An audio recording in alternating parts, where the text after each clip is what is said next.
आपके पास अगला जो क्वेश्चन है वो साधारण ब्याज और चक्रवृद्धि ब्याज के अंतर का क्वेश्चन है कि साधारण ब्याज और चक्रवृद्धि ब्याज में अंतर क्या होगा। अगले ने दिया है 2 वर्ष का।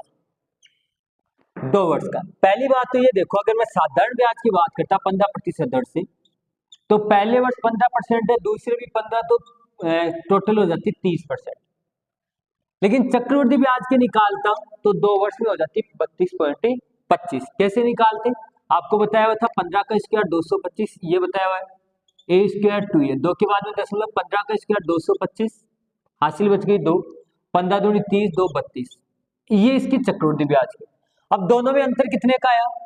2.25% का।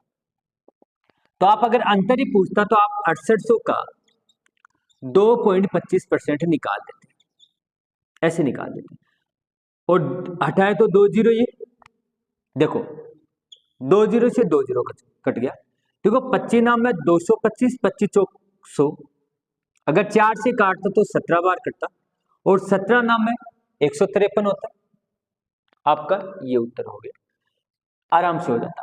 और दूसरा तरीका मैं बात करूं, आपको 2 वर्ष का अंतर, 2 वर्ष का अंतर का जो फॉर्मूला होता है, फॉर्मूला ध्यान में रख लेना, इसका अंतर का फॉर्मूला होता है मूलधन गुणा दर बटा 100 पावर 2।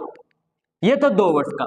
अगर आपको 3 वर्ष का अंतर चाहिए, उसके अंतर का क्या फॉर्मूला होगा वो भी ध्यान में रख लेना, कि मूलधन गुणा दर बटा 100 पावर 2 गुणा 300 प्लस दर बटे 100।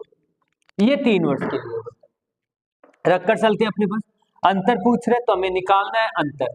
प्रिंसिपल दिया हुआ है आपका कितना, 6800, गुणा दर आपकी दी हुई है 15, बट्टे में क्या लिखोगे 100 पावर 2।